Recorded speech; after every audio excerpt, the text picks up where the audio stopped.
A millionaire walks into a clinic, and within seconds, the world witnesses something no one should ever see: a man striking his pregnant wife in public. But what happens next will leave you speechless, because her father isn't just anyone. He's one of the most powerful hospital owners in the country. And when he sees the viral video, he doesn't call the police. He declares war. This isn't just a story about revenge. It's about power, guilt, and how far a father will go to protect his daughter.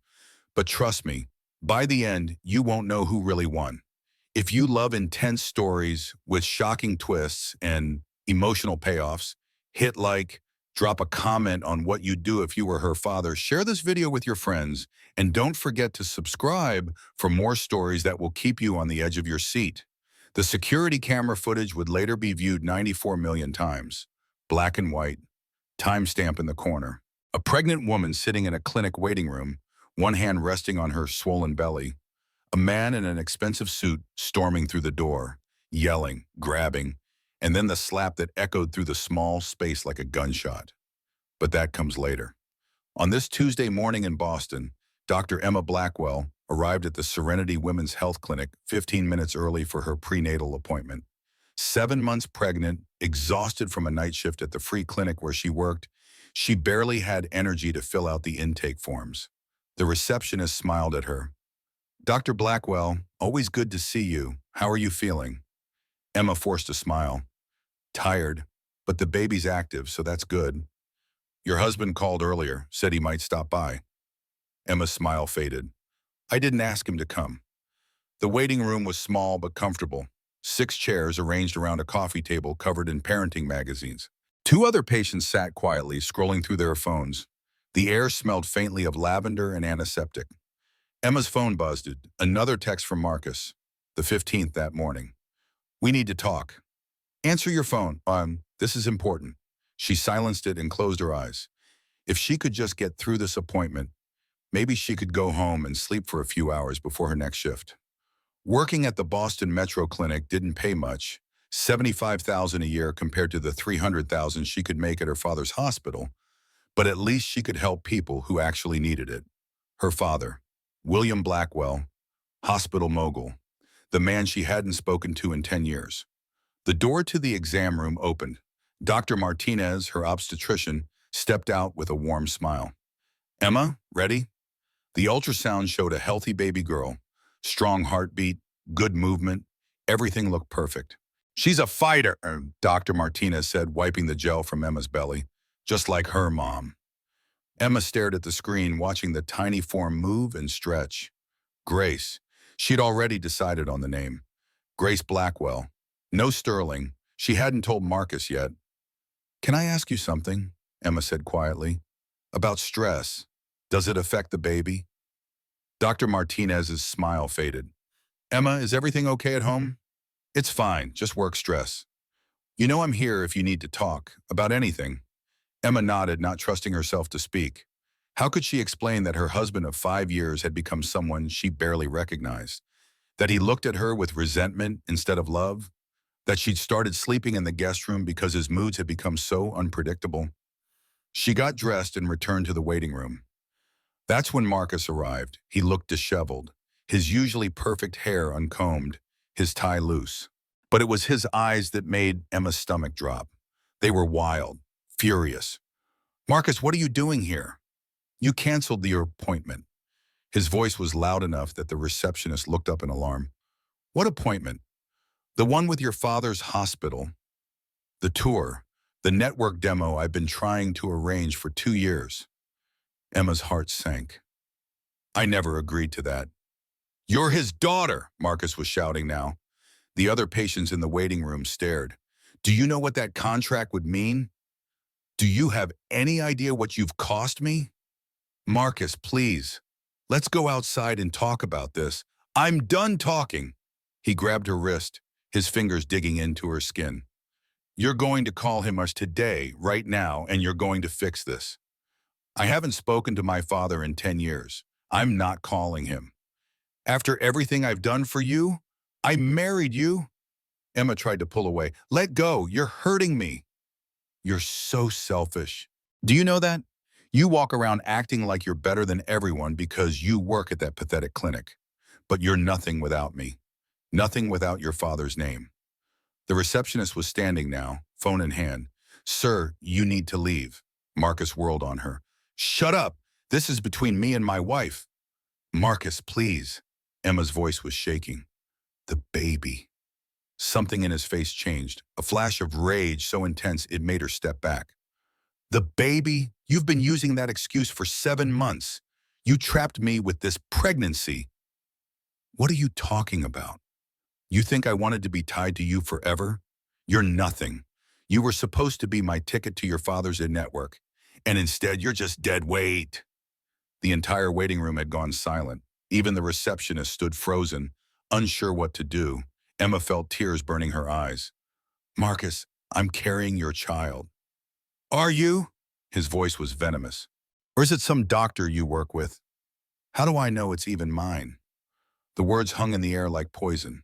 Emma's voice came out barely above a whisper. How can you say that? Because you've given me nothing. 5 years of marriage, and what do I have to show for it? A wife who works at a free clinic and a father-in-law who won't even acknowledge I exist. That's because I don't speak to him. I told you that from the beginning. Then maybe you married the wrong man. Marcus grabbed her arm again, harder this time. You're going to call him. Today, or I swear to God, Emma, let go of me. She tried to pull away. His grip tightened. She pulled harder, and then his hand flew up. The slap connected with her cheek with such force that her head snapped to the side. She lost her balance, stumbling backward. Her hip hit the arm of a waiting room chair. She crashed to the floor, the chair tipping over with her. Pain exploded across her face. Blood immediately began streaming from her nose where it had hit the chair's metal arm. Her hands instinctively went to her stomach as a sharp cramp seized her. The baby. Oh God, the baby. The waiting room erupted into chaos. The receptionist was screaming. One patient, an elderly woman, was already on her phone recording. Another patient rushed to Emma's side. Dr. Martinez burst through the exam room door. Emma, don't move. Marcus stood frozen, staring at his hand as if it belonged to someone else. I didn't mean... She provoked me. You all saw. She... Get out! Dr. Martinez dropped to her knees beside Emma. Someone call 911. The clinic's security guard, a retired cop in his 60s, appeared from the back office. Sir, you need to leave, right now. This is a misunderstanding. Marcus's voice had changed. The rage was gone, replaced by panic. We were just arguing. It was an accident. I got every second on video. Yo, the elderly woman said, holding up her phone. I already called the police. They're on their way. That's when Marcus ran. He pushed past the security guard and out the front door, leaving Emma bleeding on the floor of the clinic. Dr. Martinez pressed her stethoscope to Emma's belly. Emma, can you hear me? Stay still. I need to check the baby's heartbeat. Emma could barely speak through the pain and terror. Is she okay? Please tell me she's okay. Her heart rate is elevated, 170. That's too fast. We need to get you to a hospital. The paramedics arrived within 5 minutes. They loaded Emma onto a stretcher, checking her vitals, asking questions she could barely answer through her tears. Ma'am, which hospital? One of the paramedics asked. Closest trauma center is Mass General. Not Blackwell Memorial, Emma managed to say. Anywhere but there. Dr. Martinez climbed into the ambulance with her. Her father is William Blackwell. The paramedic's eyes widened. The William Blackwell? The hospital CEO? Please don't tell him, Emma whispered. Please don't let my father find out about this. But outside the clinic, a news van was already pulling up. A reporter was setting up in front of the building, camera crew in tow. And inside the ambulance, Emma felt another sharp cramp, this one worse than the first. My stomach, she gasped. Something's wrong. The paramedic's expression changed. He grabbed the radio. Dispatch. We need OBGYN standing by. Possible placental abruption. 30-year-old female, 30 weeks pregnant, assault victim, blood pressure 160/95 and climbing. Emma closed her eyes as the ambulance raced through Boston traffic. Sirens wailing. All she could think about was the baby. Grace. Her daughter, who was supposed to be born in 10 more weeks. Not now, not like this. And somewhere in the back of her mind, a thought she'd been pushing away for 10 years surfaced with crystal clarity. She needed her father. The video hit social media 3 hours after the assault. The elderly woman from the clinic posted it to Twitter with a simple caption. "This happened today at my doctor's office. This man hit his pregnant wife in front of everyone." Within an hour, it had 10,000 retweets. Within 3 hours, 3 million views. By evening, the number would climb to 12 million. The footage was clear despite the phone's shaky camera work. Marcus Sterling grabbing Emma Blackwell, Emma trying to pull away. The argument, and then the slap, so vicious that the sound came through clearly on the video's audio. Someone identified Marcus from his LinkedIn profile within 30 minutes. His company, Sterling Tech Solutions, was tagged. Then someone else found Emma's connection to William Blackwell, and the story exploded across every news outlet in New England. Tech CEO assaults pregnant wife at medical clinic, daughter of hospital mogul William Blackwell. Violence at women's clinic, Marcus Sterling, named in viral assault. Blackwell dynasty in crisis as estranged daughter becomes victim. Every article made sure to mention that Emma and her father had been estranged for over a decade. Some speculated about the reasons. Others focused on the assault itself. But all of them included the same video, playing on loop, the moment of violence captured forever.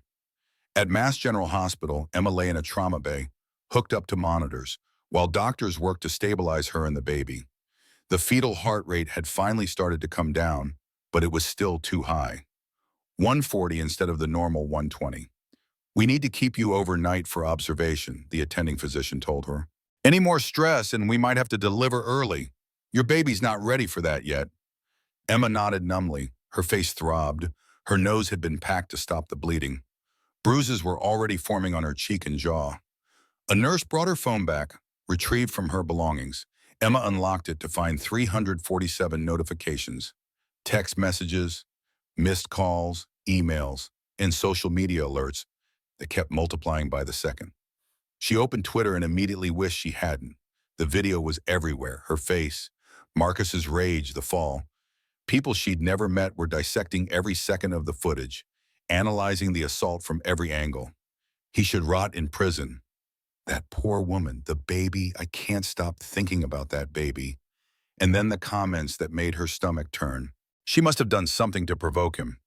Why didn't she just leave? Gold digger probably trapped him with the pregnancy." Emma closed the app and set the phone face down on the hospital bed. That's when she saw him. William Blackwell stood in the doorway of her room. 77 years old, but still imposing in his tailored suit and silver hair. For a moment, neither of them moved. 10 years of silence stretched between them like a chasm. "Emma," his voice was hoarse, "get out." "I saw the video. I came as soon as I could." "I said get out. I don't want you here." He stepped into the room anyway, and Emma saw something she'd never seen before in her father's eyes. Fear. "Is the baby okay?" "How did you even know it's a girl?" William looked away. "I've been getting updates, monthly reports, for 10 years. Emma stared at him, trying to process this. "You've been spying on me?" "Not spying, just making sure you were safe." He moved closer to the bed, his eyes fixed on the fetal monitor. "I know you work at the free clinic. I know you make $75,000 a year when you could make $300,000 at my hospital. I know your husband has been having an affair with his vice president. I know he's been verbally abusive to his staff for 2 years. I know everything, Emma, because you're my daughter, and I never stopped watching. If you knew all of this, why didn't you do something? Because you told me to stay out of your life. The day you discovered the truth about your mother's death, you made it very clear you wanted nothing to do with me. I respected that." His voice hardened, "But he put his hands on you. On my grandchild. That changes everything." "Dad." "No." William pulled a chair to her bedside and sat down. "You don't get to send me away again. Not this time. That man nearly killed you today. He nearly killed my granddaughter. And I'm going to make sure he never gets the chance to hurt you again." Emma felt tears streaming down her face. "I don't want revenge. I just want my baby to be safe." "You'll have both." The room's phone rang. A nurse answered it, then held it out to Emma. It's the district attorney's office. Emma took the phone with shaking hands. Hello? Miss Blackwell, this is District Attorney Richard Patterson. I've seen the video. We're charging your husband with assault and battery. He's being arrested as we speak. Will he go to jail? With that video, absolutely. He's looking at 3 to 5 years minimum. We'll make sure he never hurts you again. When Emma hung up, she felt a weight lift from her chest. They're arresting him. I know, William said. I made some calls, expedited the paperwork. You what? Justice is slow, Emma, and justice is never enough. He stood looking down at her with an expression she couldn't quite read. The arrest is just the beginning. By the time I'm done with Marcus Sterling, he'll wish he'd never heard the name Blackwell. Dad, you can't just... But William was already on his phone, walking out into the hallway. Emma could hear him speaking in low, clipped tones. Cancel every contract. Blacklist Sterling Tech from every hospital in our network. I want it done tonight. File a civil suit. $50 million. I don't care if he's not worth that much. Bankrupt him. Press conference tomorrow morning. We're establishing the Grace Blackwell Foundation. $25 million endowment. Make sure every outlet knows why. Emma lay back against the pillows, exhausted and overwhelmed. The fetal monitor beeped steadily beside her. 1:30. Still too fast, but better. She placed her hand on her belly, feeling the baby move. It's going to be okay, she whispered. I promise Grandpa's going to make sure we're safe. The words felt strange in her mouth. Grandpa.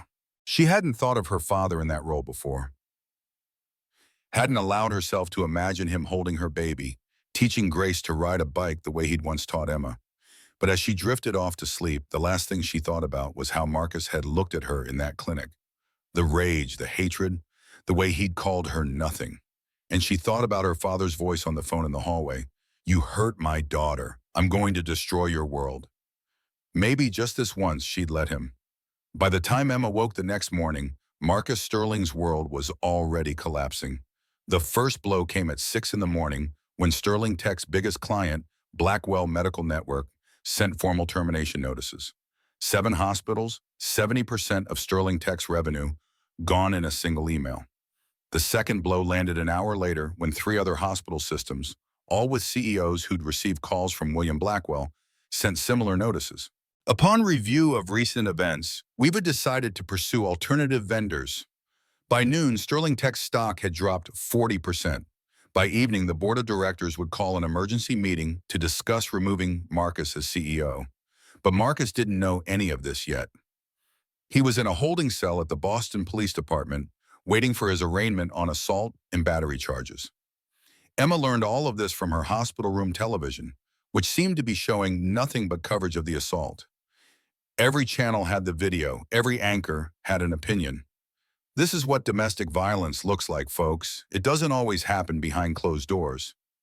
The question everyone's asking is why Emma Blackwell stayed with him. Sources say this isn't Marcus Sterling's first violent incident. We're hearing reports of previous complaints. That last one made Emma's blood run cold. Previous complaints? How many other women had Marcus hurt? William returned to her room at 8 in the morning, carrying coffee and looking like he'd been up all night. He probably had been. How are you feeling? He asked. Tired. The baby's heart rate finally came down to normal. Good. He set the coffee on her bedside table. I brought you decaf. I know you're not supposed to have caffeine. The gesture was so unexpectedly thoughtful that Emma felt her throat tighten. Thank you. Emma, there's something you need to know. Marcus is going to be released on bail this afternoon. What? But you said, the DA is prosecuting, but bail is different. He'll be out until the trial. William sat down in the chair he'd occupied the night before, which is why I need you to agree to something. What? A restraining order and a civil lawsuit for $50 million. $50 million? Dad, his whole company isn't worth that much. I know, that's the point. William's voice was cold in a way Emma had never heard before. I'm not trying to get money from him. I'm trying to bankrupt him. Strip away everything he's built. Leave him with nothing. That seems excessive. Does it? He nearly killed you. He nearly killed Grace. You think a few years in prison is enough? Emma looked down at her hands. I don't know what I think anymore. Then let me think for you. Just this once. William leaned forward. I failed you when your mother died. I chose the hospital's reputation over the truth. I chose business over family. And I lost you because of it. I can't undo that, but I can make sure Marcus Sterling never hurts you again. So please, Emma, let me do this. She studied her father's face. He looked older than she remembered, more tired. The silver in his hair had spread, and there were lines around his eyes that hadn't been there 10 years ago. But his eyes were the same, sharp, intelligent, and right now full of something that looked like regret. Okay, she said quietly, do what you need to do. William nodded and stood. I have a press conference in an hour. You should probably watch it. The press conference was broadcast on every major news channel. William Blackwell stood at a podium in front of Blackwell Medical Network headquarters, flanked by his executive team.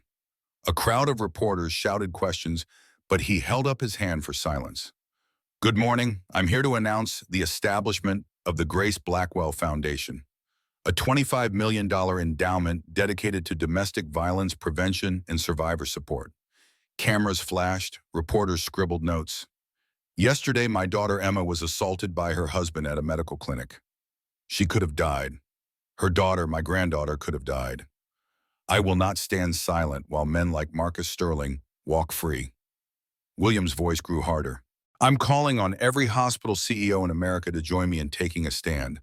Blacklist abusers. Refuse to do business with companies led by violent criminals. Money talks, and it's time we used it to protect victims instead of protecting predators. Dr. Blackwell, a reporter shouted, isn't this personal? You're destroying your son-in-law's company. William's expression turned to ice. He's not my son-in-law anymore. He's a criminal who nearly killed my daughter. And yes, it's personal, because violence against women should always be personal. Thank you. He walked away from the podium without taking further questions. The clip went viral within minutes. In her hospital room, Emma watched with tears streaming down her face. Her father, who'd been so controlled and distant her entire life, had just gone on national television and declared war. For her. A nurse came to check her vitals. Your father's quite something, she said with a smile. Yeah, Emma managed. He is. Her phone buzzed. A text from Marcus, somehow sent despite the restraining order. Your father is destroying me. Are you happy now? You've ruined everything. Emma blocked the number and handed her phone to William when he returned. He's still trying to contact me. William's jaw tightened. That's a restraining order violation. I'll make sure the DA knows. He pocketed her phone. You need to rest. The doctor said they want to keep you another night for observation. I can't afford another night here. I don't have insurance through the clinic. It's taken care of. Dad, I can't let you. Emma. William sat back down, his voice gentle. Please, let me help. You're carrying my grandchild. You're all the family I have left. Just let me help. Emma closed her eyes. She was so tired. Tired of fighting. Tired of being strong. Tired of pretending she didn't need anyone. Okay, she whispered. Okay. Bye. Over the next 72 hours, Marcus Sterling's life fell apart in real time. Sterling Tech's board voted to remove him as CEO, citing the assault and conduct unbecoming of leadership. 3 major investors pulled their funding, citing the bad publicity in William Blackwell's public call to action. The Securities and Exchange Commission opened an investigation into Sterling Tech's finances after William's legal team filed a complaint alleging hidden material facts from investors. Every hospital system in New England and most on the East Coast sent termination notices. Marcus's company went from a $50 million valuation to essentially worthless in under a week. But William wasn't done. 3 days after the assault, a woman named Jessica Hart walked into William's office. Emma's father told her about the meeting later that afternoon. Marcus's mistress came to see me, William said, standing by Emma's hospital window. She'd been moved to a private room with a view of the Boston skyline. His mistress? I knew about the affair, but she's pregnant, 3 months, and she has information you need to hear. Emma's stomach dropped. She's pregnant. Yes, but that's not the worst of it. She brought me evidence that Marcus has been embezzling from his own company. $3 million in offshore accounts. She has all the bank records. Why would she give that to you? Because Marcus is broke now, and she's pragmatic. She wanted $2 million for the evidence. I agreed, but with conditions. Emma turned to look at her father. What conditions? The money goes into a trust for her child. Monthly payments, not a lump sum. And when the baby's born, she relinquishes custody to me. What? Dad, you can't just take someone's baby. That child is Marcus's biological offspring, Emma, which makes them family. Grace will have a half-sibling. I won't let that child be raised by a woman who weaponizes pregnancy for money. William's voice was firm. I failed you once. I won't fail another grandchild. Emma didn't know what to say. Part of her was horrified at her father's cold calculation, but another part, the part that had been terrified and alone in that clinic waiting room, understood. What about Marcus? What happens to him now? The FBI is raiding his apartment tomorrow morning. Wire fraud charges. He's looking at 20 years in federal prison. Jesus, Dad, you're really going to destroy him completely. Yes. William turned to face her. Because he tried to destroy you, and I won't forgive that, ever. That night, Emma woke to stabbing pain in her abdomen. The monitors beside her bed screamed their alarm. Nurses rushed in, followed by the attending physician. Her blood pressure spiking, 170 over 100, fetal heart rate dropping. Page OBGYN stat. We need to deliver now. It's too early, Emma gasped. She's only 30 weeks. If we don't deliver, you could both die. William appeared in the doorway, called by a nurse. He was still in his suit despite it being 3 a.m. Emma, you need to let them help you. The baby is going to be fine. You both are. He grabbed her hand. I promise, you're both going to be fine. They wheeled her to the operating room at a run. William scrubbed in, using his credentials as a physician to talk his way into the surgery. Emma barely registered it through the pain and fear. The anesthesiologist counted backward from 10. Emma made it to 7 before the world went dark. When she woke, the first thing she heard was crying, a tiny bird-like wail that made her heart stop and restart. My baby, she croaked. A nurse appeared beside her bed. She's beautiful, Dr. Blackwell. 3 pounds, 4 ounces, small but strong. Can I see her? Soon. She's in the NICU. Your father's with her now. William came to visit Emma an hour later. His eyes were red and his voice shook when he spoke. She's perfect, Emma. She's so perfect. She has your mother's eyes. Emma started crying. I want to see her. Tomorrow, the doctor said you need to rest tonight, but I took pictures. He showed her his phone. The images made Emma's breath catch. A tiny baby, impossibly small, lying in an incubator, wires and tubes everywhere. But her eyes were open, alert, staring at the camera. Grace. She's a fighter, William said softly, just like her mother. Emma fell asleep looking at the photos, her hand pressed to her still tender incision, her heart fuller than it had been in 10 years. Outside her room, William made one more phone call. This is Dr. William Blackwell. I need to speak with the FBI agent handling the Marcus Sterling case. Yes, I'll hold. When the agent came on the line, William's voice was steel. I have evidence of wire fraud and embezzlement. How soon can you execute a warrant? With solid evidence? 48 hours. You'll have everything you need by tomorrow morning. Dr. Blackwell, may I ask why you're doing this? William looked through the window at his daughter, sleeping peacefully for the first time in days. Because he hurt my daughter, and I don't forgive. 6 months later, Marcus Sterling sat in a federal courtroom, facing 2 separate trials. The state criminal trial for assault and battery would come first. The federal trial for wire fraud and embezzlement would follow. Emma sat in the gallery for the state trial, holding 6-month-old Grace in her arms. The baby was small for her age but healthy, thriving despite her premature birth. She had William's sharp eyes and Emma's dark hair. William sat beside them, his hand resting protectively on Emma's shoulder. They'd spent the last 6 months rebuilding their relationship, slowly, carefully. Grace had been the bridge between them. The prosecutor was a woman named Helen Rodriguez, sharp and efficient. She stood before the jury and pressed play on the clinic video. Imami looked away. She'd seen it enough times, but she heard the gasp from the jury as the slap connected, heard the thud of her body hitting the floor. Ladies and gentlemen, Rodriguez said, This man struck his pregnant wife in a medical clinic. No provocation, no justification, just rage. Marcus's defense attorney, an expensive lawyer named Richard Walsh, tried to paint his client as a man under extreme stress. My client was facing financial collapse. His business was being systematically destroyed by his father-in-law. He snapped. It was a terrible mistake. A mistake? Rodriguez cut him off. Or a pattern? She presented evidence of 2 prior domestic violence complaints from Marcus's previous girlfriends. Both had been settled with non-disclosure agreements. Both women had agreed to testify. The first, a woman named Catherine Mills, took the stand with shaking hands. He choked me during an argument. I couldn't breathe. When I threatened to call the police, he offered me $50,000 to sign an NDA. The second, Jennifer Oakes, had a similar story. He pushed me down a flight of stairs, broke my arm, told everyone I'd fallen. Then his lawyer showed up with a settlement offer. Marcus's face turned red. He leaned over to whisper furiously to his attorney, but Walsh just shook his head. When Emma took the stand, the courtroom went completely silent. Rodriguez's questions were gentle.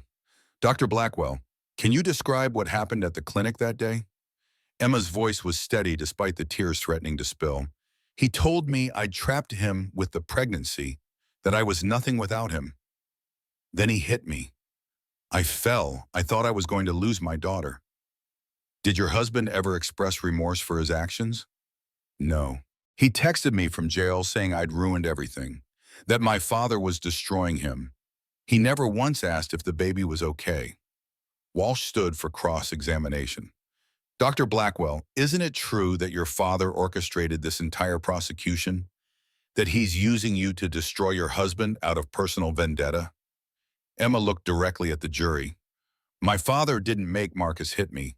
Marcus did that himself. My father just made sure there were consequences. The jury deliberated for 3 hours. When they returned, the 4-person stood. On the charge of assault and battery, we find the defendant guilty. Marcus's face went white. Walsh gripped his arm as the judge spoke. Mr. Sterling, you are sentenced to 5 years in state prison. You will serve this sentence before any federal charges are addressed. Emma closed her eyes as Grace squirmed in her arms. 5 years. It wasn't enough, but it was something. The federal trial came 2 weeks later. This time, Jessica Hart was the star witness. She walked into the courtroom 7 months pregnant, wearing a maternity dress and an expression of cold determination. When she took the stand, she didn't look at Marcus once. Miss Hart, the federal prosecutor asked, how long were you aware of the defendant's embezzlement? From the beginning, since I started working at Sterling Tech. He showed me how to hide the money, taught me the accounting tricks. And you participated in this scheme? I was paid to keep quiet, but after what he did to Emma, Jessica's voice caught. I couldn't stay silent anymore. Some things are more important than money. Marcus exploded from his seat. You lying bitch. You took the money too. You were in on it from the start. The judge banged his gavel. Mr. Sterling, control yourself or you'll be removed from this courtroom. Jessica remained calm, her hand resting on her pregnant belly. You promised to leave her. You said once the hospital contracts came through, we'd be together. But you just kept hitting her and blaming her for everything. The evidence was overwhelming. Bank statements showing $3 million moved to offshore accounts. Email chains between Marcus and Jessica discussing how to hide the funds. Testimony from Sterling ex-FO about discrepancies in the books. The jury deliberated for 5 hours. The verdict was the same. Guilty on all counts. The judge sentenced Marcus to 18 years in federal prison to be served consecutively after his state sentence. 23 years total. Marcus sat frozen as the bailiff approached with handcuffs. He looked across the courtroom at Emma one last time. His face was hollow, destroyed. Your father did this, he said quietly. Tell him he won. Emma stood, Grace sleeping against her shoulder. No, Marcus, you did this to yourself. Outside the courthouse, reporters swarmed. Emma pushed through them with William running interference until they reached his car. How do you feel about the verdict, Dr. Blackwell? Are you satisfied with the sentence? What message does this send to other victims? William held up a hand. My daughter has no comment. Please respect her privacy. They drove in silence for several minutes before Emma spoke. Is it wrong that I don't feel anything? I thought I'd feel relief or satisfaction or something, but I just feel, empty. That's normal, William said. Closure isn't always what we expect it to be.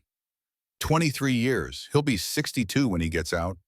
If he gets out, prison is dangerous, especially for men convicted of hurting women. Emma looked at her father sharply. Dad, tell me I didn't do anything. But I can't control what happens inside federal prison. William's voice was neutral. Some problems solve themselves. They pulled up to Emma's apartment. She'd moved after the assault to a modest two-bedroom in a safer neighborhood. William had offered to buy her a house, but she'd refused. Some independence was worth fighting for. Thank you, Emma said, for everything. I know I haven't said it enough, but thank you. You don't need to thank me for protecting my daughter. William reached over and gently touched Grace's head. Or my granddaughter. I'm thinking about going back to school, specializing in pediatrics instead of general practice. Grace made me realize how much I love working with kids. I think that's wonderful. William paused. The offer still stands, you know. There's a position at Blackwell Memorial whenever you want it. I know, but I need to do this on my own. Prove to myself that I can. You already have, Emma. You've proven it every day for 10 years. After William left, Emma put Grace down in her crib and sat by the window, watching the sun set over Boston. Somewhere in a federal holding facility, Marcus was beginning his first night of a 23-year sentence. Somewhere in witness protection, Jessica Hart was preparing to give birth to a baby she'd already signed away. And somewhere in this city, Emma's father was planning his next move. Because William Blackwell wasn't done yet. Emma could see it in his eyes. He had one more piece of business to finish. The mistress. The woman who'd helped destroy Marcus, but who'd also profited from the scheme. William had made her a deal, but Emma knew her father well enough now to know that he always had a backup plan. She just hoped that when it came to light, she'd be able to live with it. Grace stirred in her crib, making the soft cooing sounds that Emma had come to love. She picked up her daughter and held her close. It's over, she whispered. We're safe now. Your grandfather made sure of it. But even as she said the words, Emma wondered if it was truly over. Or if her father's war had just entered a new phase. 3 months after Marcus's sentencing, Jessica Hart gave birth to a baby boy. She named him Ethan, signed the custody papers William's lawyers had prepared, and disappeared into witness protection with her $2 million trust fund. William brought the baby home 2 days later. Emma stared at the infant car seat sitting in her father's living room. The baby inside was tiny, red-faced, sleeping peacefully. This is insane, she said. This is family. William gently lifted Ethan from the carrier. He's Marcus's biological son, Grace's half-brother. Would you prefer they grow up never knowing each other? I'd prefer not to raise my husband's love child. Ex-husband. And technically, I'm raising him. You're just helping. Emma sank onto the couch, head in her hands. Dad, this is too much. You can't just collect babies like they're stray cats. I'm not collecting anything. I'm ensuring that 2 children who share DNA have the opportunity to know each other, to be siblings. William sat beside it for her, Ethan still cradled in his arms. When your mother died, you had no one. No siblings to share the grief with. I won't let that happen to Grace or Ethan. What about Jessica? Don't you think she'll want him back eventually? The custody papers are ironclad. She signed away all parental rights in exchange for the money and witness protection. William's voice hardened. She chose herself over her child. I'm simply ensuring the child has a family. Emma looked at the baby. He really did look like Marcus. Same nose, same chin. It made her stomach twist. Does he have to live here with you? Where else would he live? You're still in that tiny apartment. Because I refuse to let you buy me a house. Then accept the position at Blackwell Memorial. The salary comes with housing assistance. Emma glared at him. You're manipulative, you know that? I prefer strategic. William smiled slightly. Grace is waking up. Why don't you bring her in so the 2 of them can meet? Emma retrieved Grace from the guest room where she'd been napping. At 9 months old, she was alert and curious, grabbing at everything. When Emma brought her into the living room, Grace immediately focused on the baby in William's arms. Bah, she said, reaching for him. Yes, sweetheart. This is your brother Ethan. William maneuvered so Grace could see the baby better. He's going to live with Grandpa, but you'll see him all the time. This is completely insane, Emma muttered. But she couldn't deny the way Grace's face lit up when Ethan wrapped his tiny hand around her finger. Over the next few weeks, Emma found herself at her father's house more and more often. William had hired a nanny, but he insisted on being involved in every aspect of Ethan's care. He woke up for the 2 a.m. feedings, he changed diapers. He read stories in the same voice Emma remembered from her own childhood. Watching him with the babies was surreal. This was a side of her father she'd never seen. The man who'd been so distant and cold her entire life was now singing lullabies and making ridiculous faces to get Ethan to smile. "You're different with them," she said one evening, watching William bottle feed Ethan while Grace played with the blocks on the floor. "I was different with you too, before your mother died." William didn't look up from the baby. "I forgot how to be soft, how to put people before business. Your mother's death taught me that everything could be taken away, so I held on tighter to the things I could control. The hospital, money, power. I lost sight of what actually mattered. And what matters now? This," he gestured to the babies. "You, family. I spent 10 years building an empire and lost my daughter in the process. I won't make that mistake again." Emma felt her throat tighten. "I'm sorry I cut you out. I was angry about Mom, but shutting you out completely was justified. I chose the hospital over her memory. Over you. You had every right to walk away." William finally looked up, his eyes tired. "I'm just grateful you're giving me a second chance." A knock at the door interrupted them. William frowned. "I wasn't expecting anyone." He handed Ethan to Emma and went to answer it. Emma heard voices at the door, one of them urgent. Then her father returned, followed by an FBI agent Emma recognized from Marcus's trial. "Dr. Blackwell, I'm sorry to interrupt," the agent said, "but we have a situation concerning Jessica Hart." Emma's stomach dropped. "What kind of situation?" "She's left witness protection, violated the terms of her agreement. We tracked her to the Cayman Islands, but by the time we arrived, she'd withdrawn $200,000 from the trust fund and disappeared again." William's expression turned to stone. "Where is she now?" "We don't know, but she left something for you." The agent handed over an envelope. William opened it and read silently. His jaw tightened with each line. When he finished, he handed the letter to Emma. "Dr. Blackwell," the letter began in neat handwriting, "you think you've won. You destroyed Marcus. You took my son. You probably feel quite proud of yourself. But here's what you don't understand. I've been playing you from the beginning. Marcus and I planned everything. The assault was bait. We knew you'd come after him with everything you had. We counted on it. The embezzlement evidence I gave you? All real, but Marcus knew I'd turn on him. It was part of the plan. See, when powerful men like you destroy people, you create martyrs. Marcus is filing appeals right now based on corrupt prosecution by victims' vindictive father. My testimony? Coerced. The evidence? Tainted. He'll be out in 5 years instead of 23. And me? I just sold my story to a publisher for $10 million.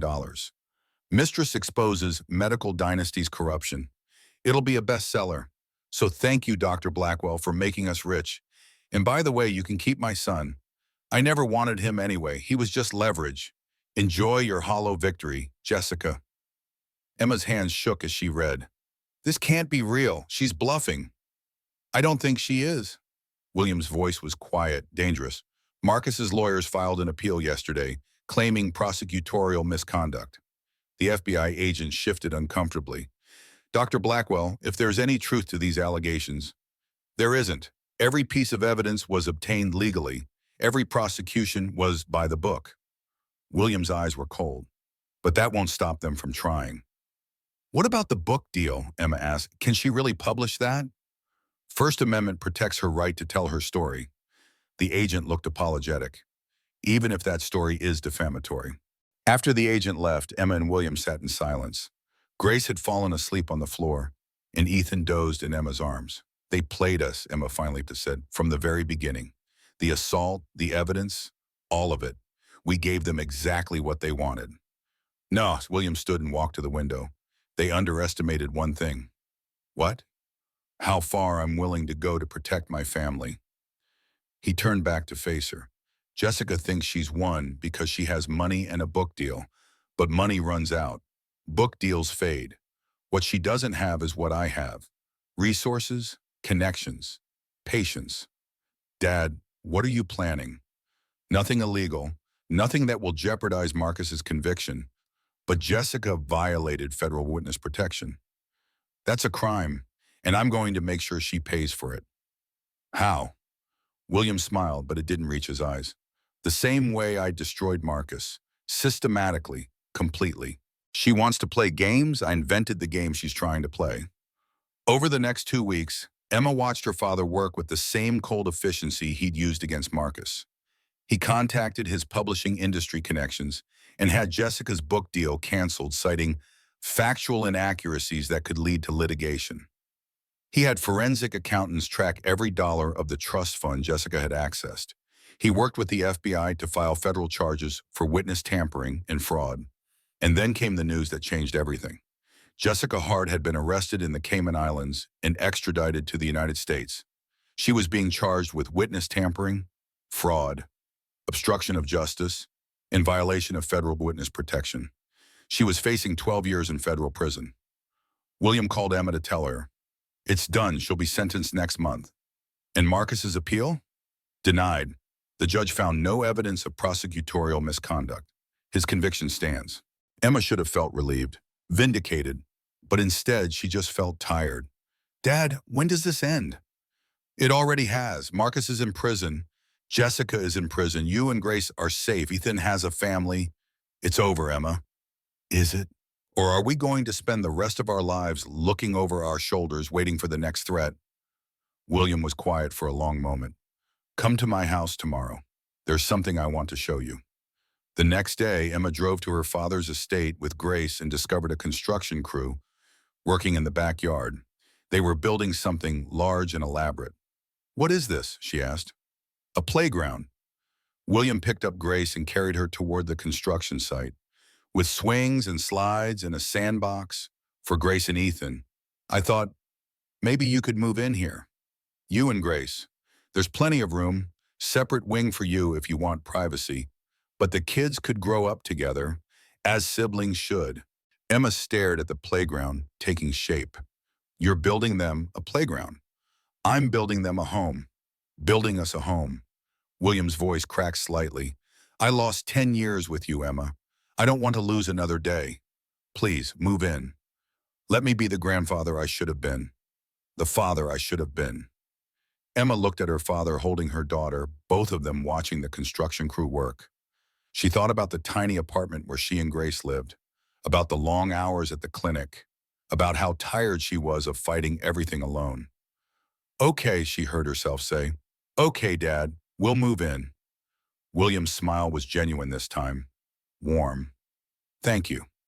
That night, Emma lay in the guest room at her father's house, Grace sleeping in the portable crib beside her. Through the baby monitor, she could hear William in the nursery with Ethan, singing a lullaby she remembered from her own childhood. Hush, little baby, don't say a word. Papa's going to buy you a mockingbird. Emma closed her eyes and let herself believe, just for a moment, that everything really was going to be okay, that her father had won, that they were finally safe. But somewhere in a federal prison, Marcus Sterling was reading Jessica's letter and smiling, because they'd planned for William's countermoves too. Every single one. The game wasn't over yet.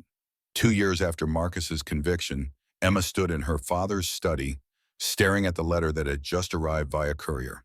It's from Marcus's lawyer, she said, her voice hollow. He's filing another appeal. This one's different. William looked up from his desk where he'd been reviewing hospital quarterly reports. Different how? He claims the new evidence. Says Jessica can prove she was coerced by you to give false testimony, that the embezzlement charges were fabricated. That's insane. The bank records are real. The FBI verified everything. His lawyer says Jessica kept recordings. Every conversation she had with you about the deal, every promise you made, every threat. Emma's hands shook as she held the letter. Dad, if these recordings exist, if they show you pressured her into, they don't exist, because I never pressured her. Everything was voluntary. Everything was legal. But William's voice lacked its usual certainty. The doorbell rang.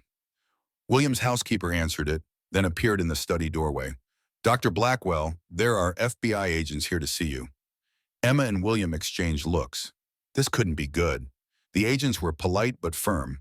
They had questions about William's arrangement with Jessica Hart, about the custody agreement, about the terms of the witness deal.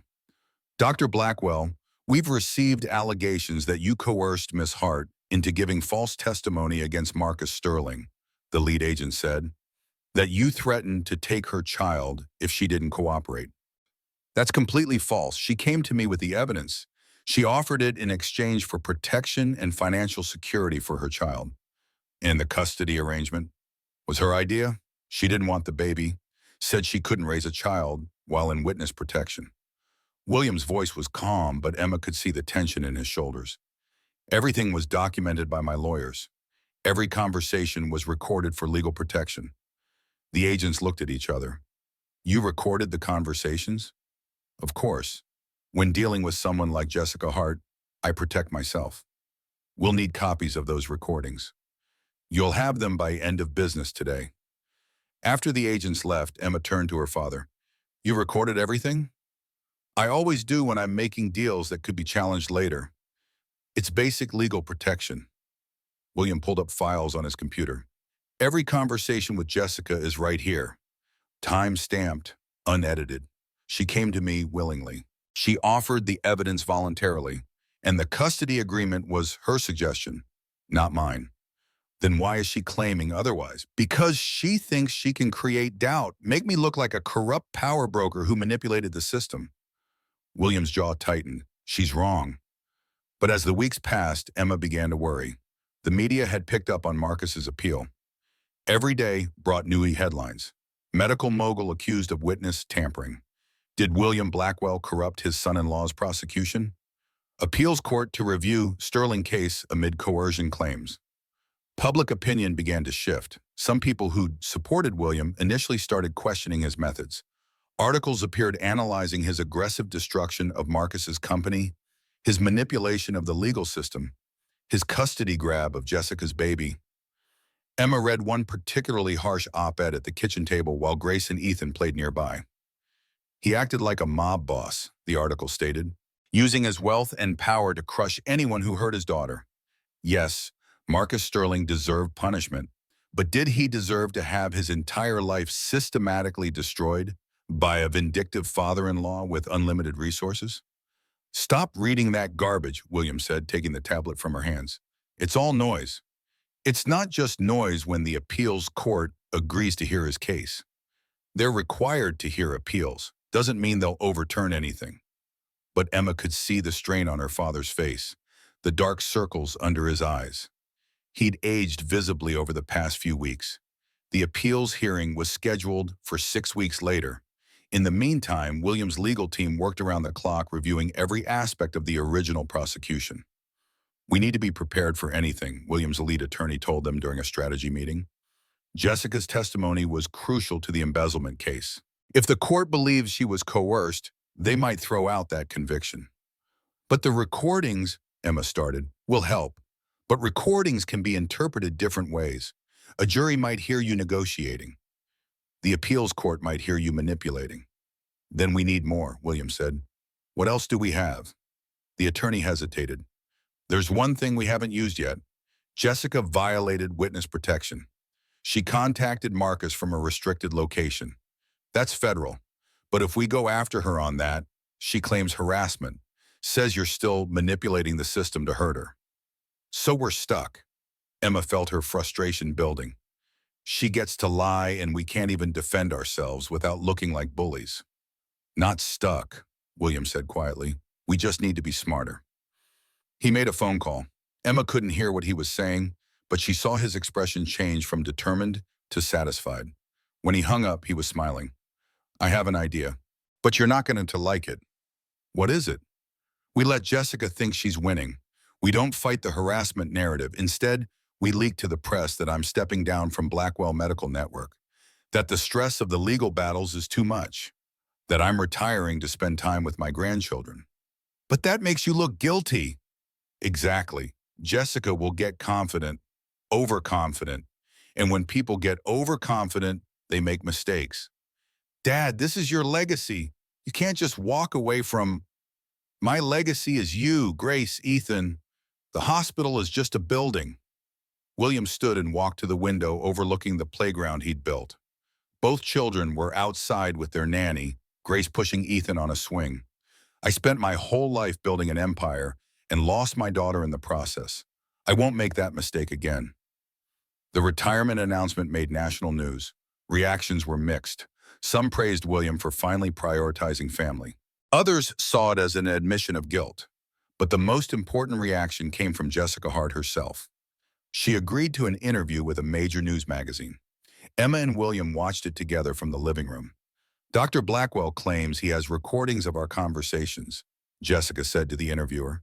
But I have recordings too, and mine tell a very different story. He threatened me, told me if I didn't cooperate, he'd make sure I never saw my son again, that he'd ruin me the way he ruined Marcus. Do you have these recordings with you? Jessica smiled. Not here, but they're safe. I've given copies to Marcus's legal team. The appeals court will hear them soon. And what do you say to people who claim you're lying, that you're trying to profit from this situation? I say look at the facts. William Blackwell destroyed Marcus's company within days of the assault. He filed a lawsuit for $50 million, more than Marcus was worth. He systematically eliminated every business relationship Marcus had. That's not justice. That's revenge. And when powerful men take revenge, innocent people get caught in the crossfire. After the interview aired, William received a call from his lawyer. The appeals court has agreed to review Jessica's new recordings. Hearing is in 2 weeks. Emma felt her stomach drop. What if she really does have something wrong, damaging? Then we deal with it. But William's voice was tight. The 2 weeks passed in a blur of legal preparations and media scrutiny. Emma barely slept. Every time she closed her eyes, she saw Marcus walking free, coming after Grace, after her. The day before the hearing, William's private investigator appeared at the house with a laptop. You're going to want to see this, the investigator said. They gathered in William's study. The investigator opened several audio files on his computer. These are the recordings Jessica submitted to the court. I had our tech team analyze them. He played the first one. William's voice, you need to give me the evidence. If you don't, I'll take Ethan and you'll never see him again. Emma's blood ran cold. Dad, that sounds… Wait, the investigator said. Ufficio. He opened another program. This is the same file, but I've highlighted the edited sections. The display showed multiple cuts in the audio waveform. He played the unedited version from William's recordings. William's voice. The evidence you're offering is valuable. If this leads to Marcus's conviction, I can arrange witness protection and a trust for your child. You're asking about custody arrangements. What do you want? That's entirely up to you. Jessica's voice. I don't want the baby. I want money and safety. I want him taken care of, but by someone else. Can you make that happen? William's voice. If that's genuinely what you want, yes, but you need to be certain. This is a permanent decision. And the investigator played several more examples. Every supposedly incriminating statement from William was actually a carefully edited splice of different conversations. She fabricated them, Emma breathed. The recordings are fake. Not just fake, expertly done. The investigator closed his laptop. But fake nonetheless. Our team can prove it. The editing signatures are all there once you know what to look for. William sat back in his chair, and for the first time in weeks, he smiled.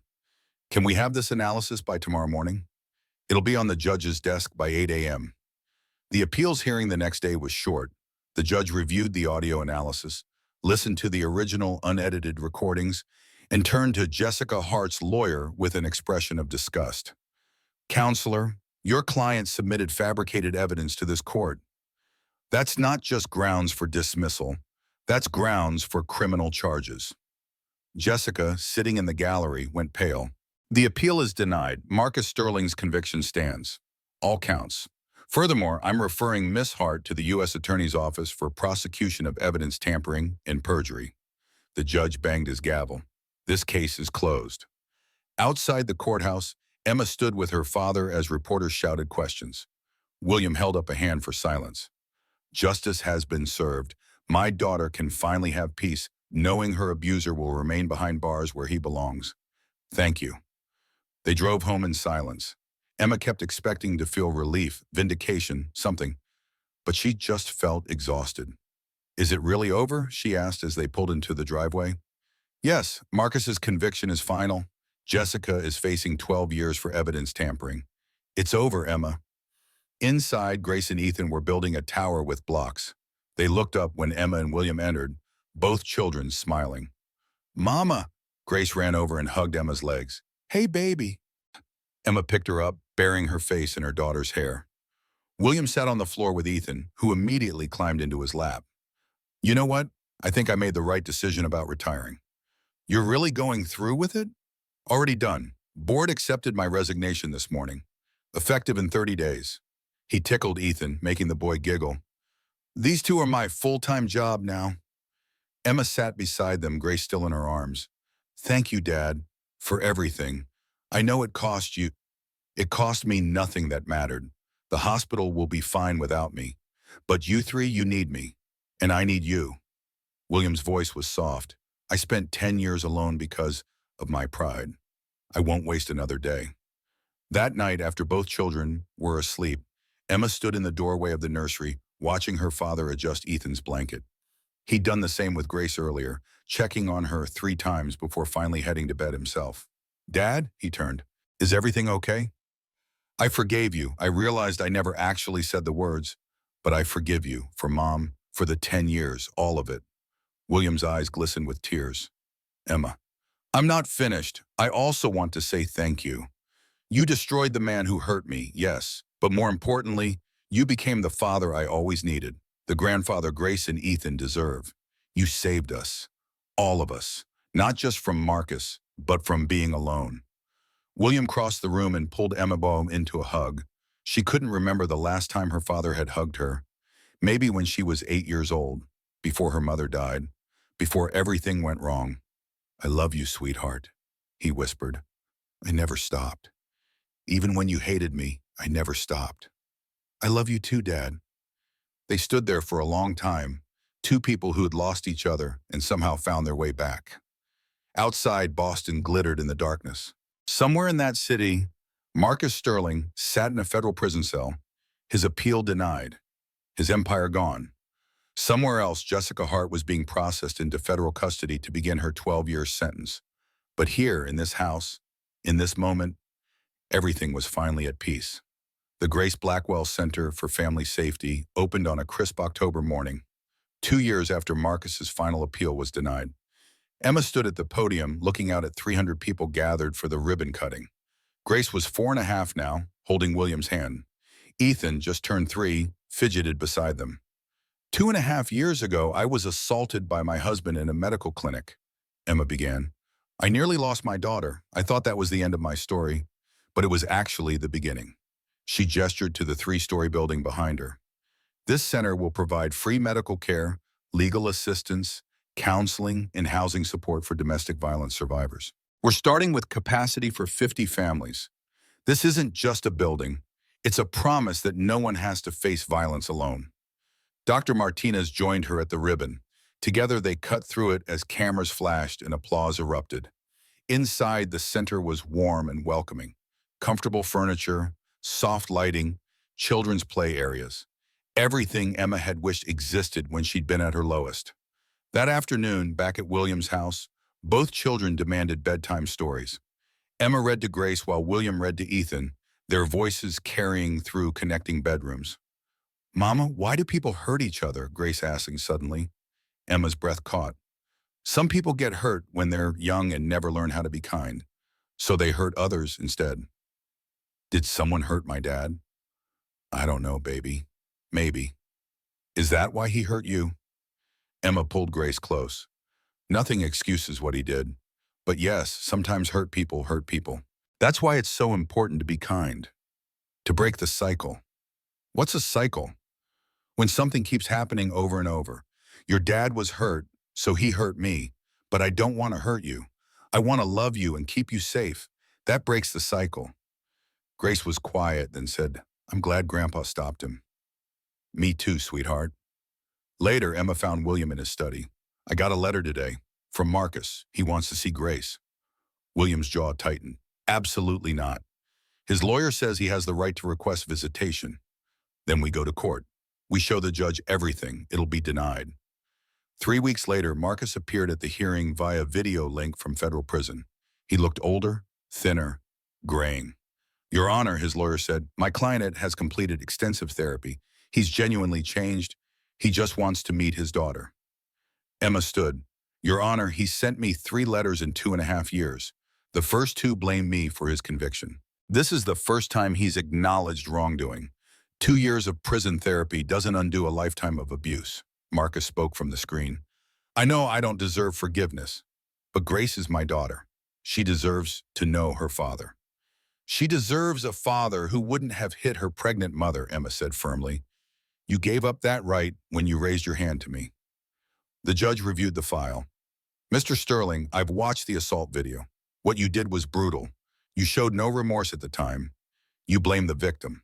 He closed the file. Visitation denied. You may appeal in 5 years when Grace is old enough to express her own wishes. Until then, no contact. This hearing is adjourned. Outside, Emma felt relief wash over her. 5 years. By then she'll be 9, old enough to decide for herself.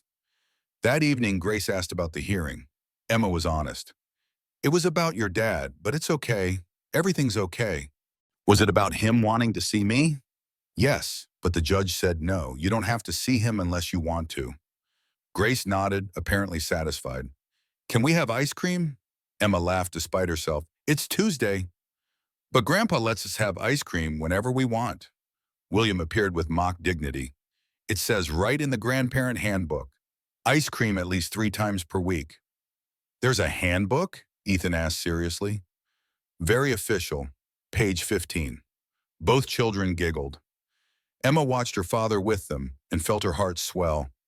This man who'd once been so cold was now inventing ridiculous rules just to hear his grandchildren laugh. Later on the back porch, Emma asked, do you ever regret it, giving up the hospital, your career? Not once, William's voice was firm. I had decades of building. Now I have story time and scraped knees and terrible jokes. I wouldn't trade it for anything. Even for Blackwell Medical Network, especially for that. The hospital was just my name on a building. This is my legacy. Grace, Ethan, you. A family that actually loves each other. Emma leaned against his shoulder. Mom would be proud. I hope so. I spent so many years being the wrong kind of strong. Thinking power meant control. I had to lose everything to learn that real strength is vulnerability. You weren't vulnerable. You destroyed Marcus in a week. That was rage. The vulnerable part was admitting I was wrong, asking for your forgiveness. That's the hard stuff. They sat in comfortable silence, listening to the night sounds. I'm thinking of getting certified in pediatric trauma, Emma said. There are so many kids who witness domestic violence. I want to help them. That's beautiful. The center will manage while you train. You always support everything I want to do. Because you're important, Emma. Your dreams matter. You spent years making yourself small. I want you to take up space. Be loud about what you want. Emma felt tears perk her eyes. How did you get so wise? 70 years of mistakes and finally learning from them. He stood. Come on, let's go inside before we get too sentimental. Walking back into the house, Emma thought about her journey. From terrified victim to here, to safety, to family, to a father who'd moved heaven and earth to protect her. Marcus had taken so much, but he hadn't taken everything. He hadn't taken Grace. He hadn't taken her ability to love. And he certainly hadn't taken her father's fierce loyalty. Some battles are worth fighting, and some victories are measured not in what you destroy, but in what you build. 3 years later, Emma had finished her pediatric trauma certification. Grace was 7, excelling in school. Ethan was 5, starting kindergarten. It was a normal Tuesday when Emma's assistant knocked on her office door at the center. Dr. Blackwell, there's someone here to see you, Catherine Mills. She says she knew your ex-husband. Emma's stomach dropped. Catherine was one of Marcus's previous girlfriends who testified at his trial. Catherine looked nervous as she entered. Thank you for seeing me. Marcus has been writing to me from prison for about a year. What kind of letters? At first apologies, then they changed. He started asking about you, about Grace, about your father's health. She pulled out a stack of letters. I thought you should see these. Emma read through them, hands shaking. Marcus never directly threatened anyone, but the implication was clear. He was gathering information, planning something. This one talks about having 9 years left on his sentence, Emma said. How that's not so long to wait. How Grace will still be young when he gets out. That's what scared me most. Emma immediately called William and her lawyer. They met that evening. We need to file a restraining order modification, Sarah said. These letters show obsessive behavior. We can prevent him from writing to anyone about you or Grace. The modified order was granted within 2 weeks. Marcus's mail privileges were restricted. 3 months later, Emma received an anonymous email with a video attachment. It showed Marcus in a prison visiting room with a hidden camera. Tell Emma I'm counting down the days, Marcus said to an unseen visitor. Tell her Grace will be 16 when I get out. Old enough to hear my side of the story. You want me to threaten her? I just want her to know I'm still here, still waiting, that this isn't over. Emma forwarded the video to the FBI. The investigation uncovered Marcus had been using a corrupt guard to smuggle in a cell phone. He'd been making calls, sending emails, even posting on social media through proxies. The guard was fired and charged. Marcus lost nearly all privileges and was transferred to maximum security. His earliest parole date was pushed back 5 years. But Emma couldn't shake the feeling of being watched. I don't feel safe anymore, she told William, even knowing he's in prison. Then we move. Change our names if we have to, whatever makes you feel safe. I can't run from my own life. Then we make this place safer, better security, cameras. Dad, you can't protect me from a feeling. But I can try. Emma closed her eyes, then suddenly stood. No, I'm not doing this. Doing what? Letting him control me. Letting him make me afraid. And he's in prison. He can't hurt me. And I refuse to act like he can. Her voice grew stronger. When Marcus hit me, you didn't just comfort me. You destroyed him. You showed me that when someone tries to make you powerless, you take your power back. William smiled with pride. That's my daughter. Marcus thinks he can terrorize me with letters? Fine, let him try. I'm not hiding. I'm going to live my life so loudly that his pathetic attempts to scare me are just background noise. What changed? 5 minutes ago, you were terrified. 5 minutes ago, I was letting him win. I'm done with that. Emma pulled out her phone. I want to do a press interview about domestic violence, about the center, about rebuilding after trauma. I want my story out there, not as a victim, but as a survivor who refused to stay broken. The interview aired 3 weeks later. Emma sat confident in a blue dress. Dr. Blackwell, your story begins with a very public assault. I was 7 months pregnant. My husband assaulted me in a medical clinic. The attack went viral. I nearly lost my daughter. Your husband is serving 23 years. Does that give you closure? I don't believe in closure. I believe in moving forward. Marcus will spend decades in prison, but I've spent 5 years building something positive. The Grace Blackwell Center has helped over 3,000 families. That's not closure. That's transformation. Your father was criticized for using his wealth to destroy Sterling's life. Emma met the camera directly. My father did what any parent would do if they had resources. He protected his child. Marcus Sterling chose violence. My father chose consequences. Those aren't the same thing. Recently, Sterling has been attempting to contact you from prison. Sad for him, he's wasting what little life he has left trying to terrorize me. But he can't hurt me anymore. Every day I spend with my daughter working at the center, that's me winning. That's me taking my power back. The interview was watched by 10 million people. Donations to the center increased dramatically. Other survivors reached out to share their stories. And Marcus, watching from his cell, finally realized the truth. He'd lost, not just his freedom or money. He'd lost the only power he ever had over Emma, her fear. 8 years after the assault, Emma received a letter from the Massachusetts Department of Corrections. Marcus Sterling had been released early after serving 16 years. William sat across from her at the kitchen table. When? Last week. He's in a halfway house in Worcester. Does he know where you live? We've moved 3 times, changed numbers. The restraining order is still active. Grace, now 15, was in the living room with Ethan, 12. Both children were arguing about television. Does Grace know? William asked. Not yet. I wanted to talk to you first. She's going to want to meet him. I know. The therapist said she's been curious about Marcus, asking questions. Emma called Grace into the kitchen. Your father was released from prison last week. Grace's eyes widened. He's out? Yes, he's at a halfway house. The restraining order means he can't contact us. But I wanted you to know. Can I see him? Emma had known this was coming. Legally, you could. You're old enough to choose, but you need to understand what he did. He nearly killed both of us. I know, but people can always change, right? Yes, but it takes real work, not just serving time. William spoke up. If you meet him, you ask him directly, not whether he's sorry.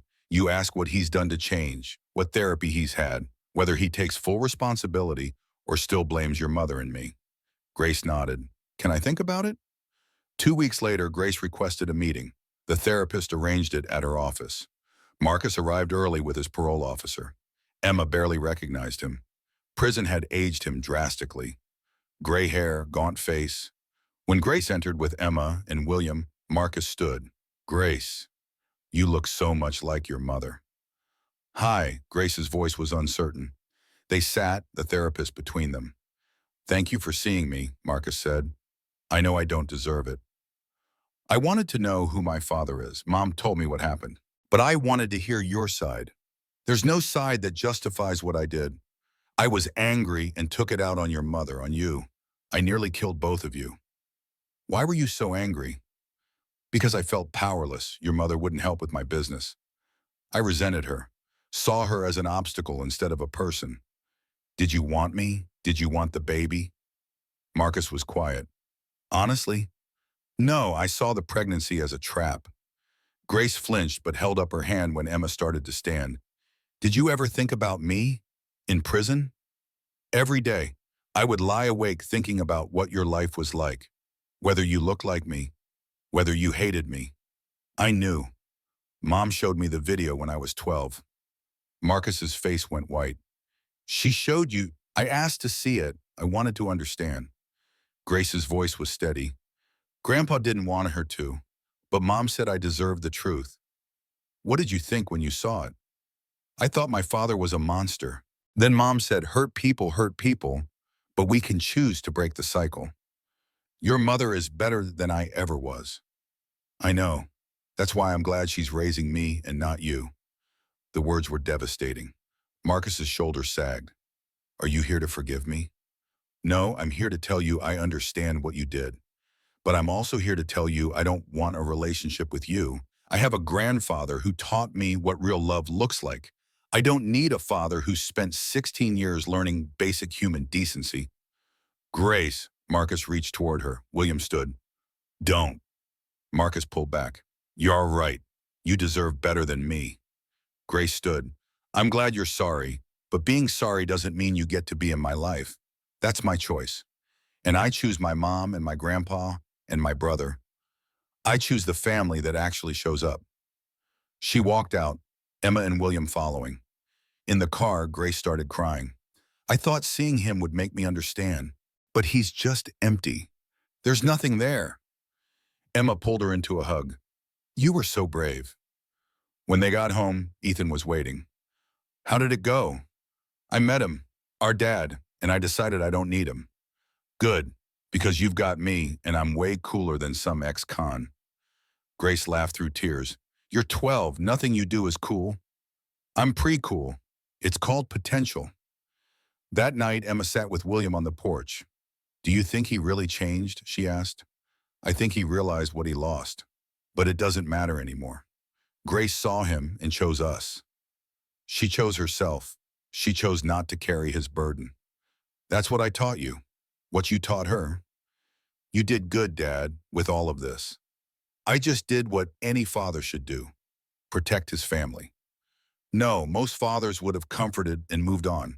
You destroyed the man who hurt me. You rebuilt our relationship. You gave Grace and Ethan a grandfather who shows up. That's not just protection. That's love. And somewhere in Worcester, Marcus was returning to his halfway house alone. But here in this house, a family built from pain was thriving.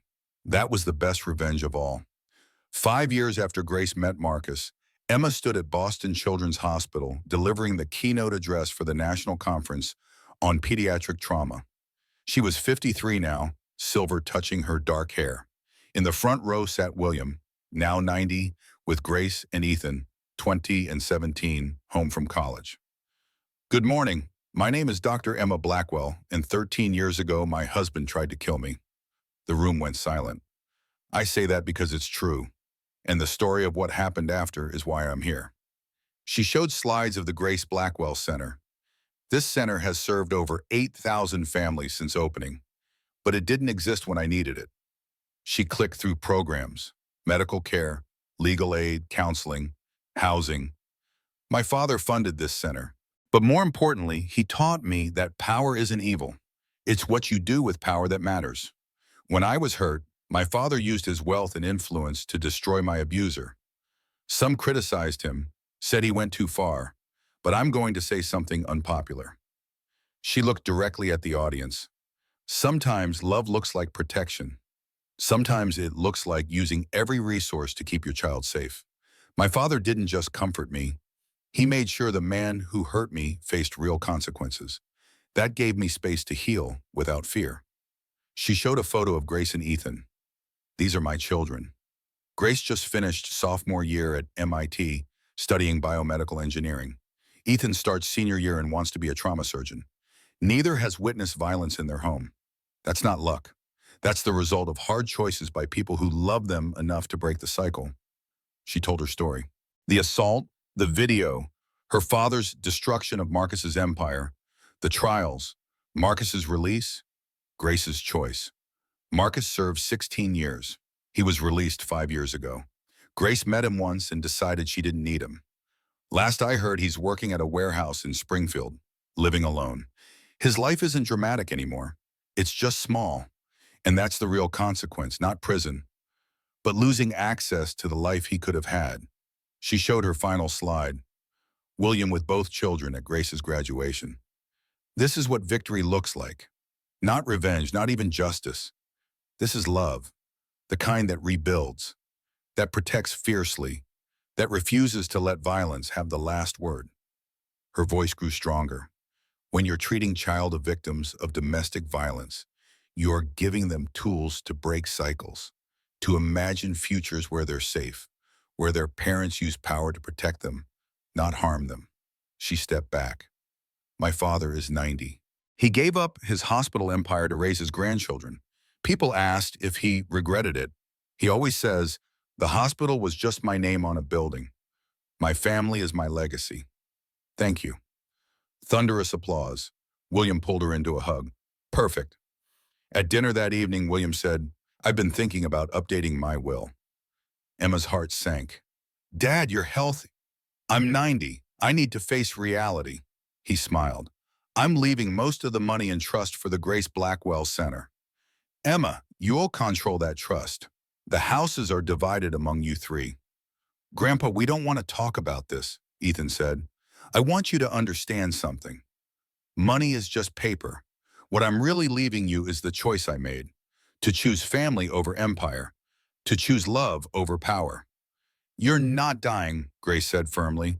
So we're eating this meal and talking about literally anything else. William laughed. Fair enough. On the drive home, Emma sat with her father. You scared me with the will talk. I'm not planning on going anywhere soon, but I want you prepared.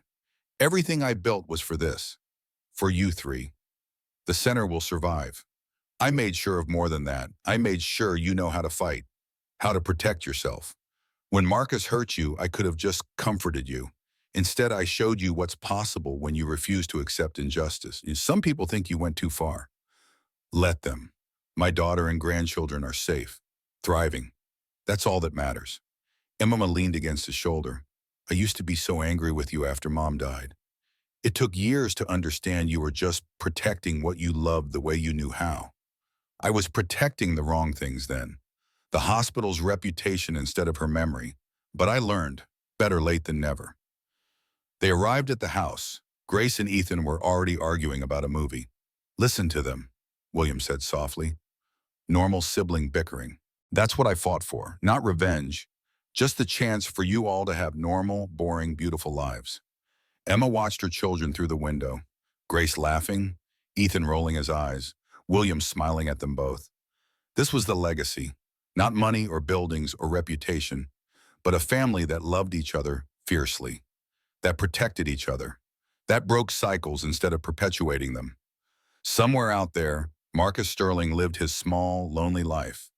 The empire he'd tried to build through Emma's connections had crumbled to dust. The daughter he'd never wanted had chosen to live without him. But here, in this moment, Emma had everything that mattered. Her children, her father, her purpose, her peace. She thought about that terrified woman on the clinic floor 13 years ago. If she could go back and tell her one thing, it would be this. You survive, and your father becomes the hero you always needed him to be. That night, after everyone was asleep, Emma found William in his study, looking at old photos. Can't sleep? She asked, just remembering. He showed her a photo of her mother. She would have loved them, Grace and Ethan. She would have loved who you became. I hope so. William set down the photo. I spent so many years being the wrong kind of strong. Your mother tried to tell me, but I didn't listen until I'd lost everything. You didn't lose everything. You still had me.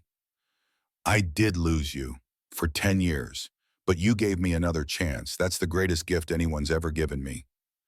Emma hugged him. I love you, Dad. I love you too, sweetheart. Always have, even when you hated me. Standing there in that study, surrounded by evidence of a life well lived and lessons hard learned, Emma finally understood what her father had been trying to teach her all along.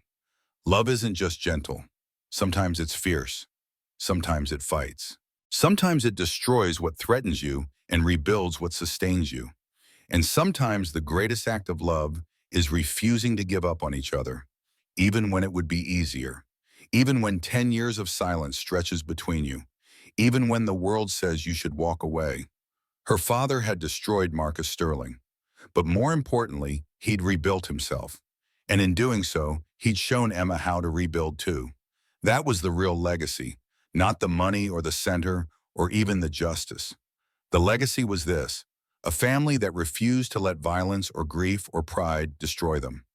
A family that chose again and again to fight for each other. And that, Emma knew, was worth more than any empire her father could have built.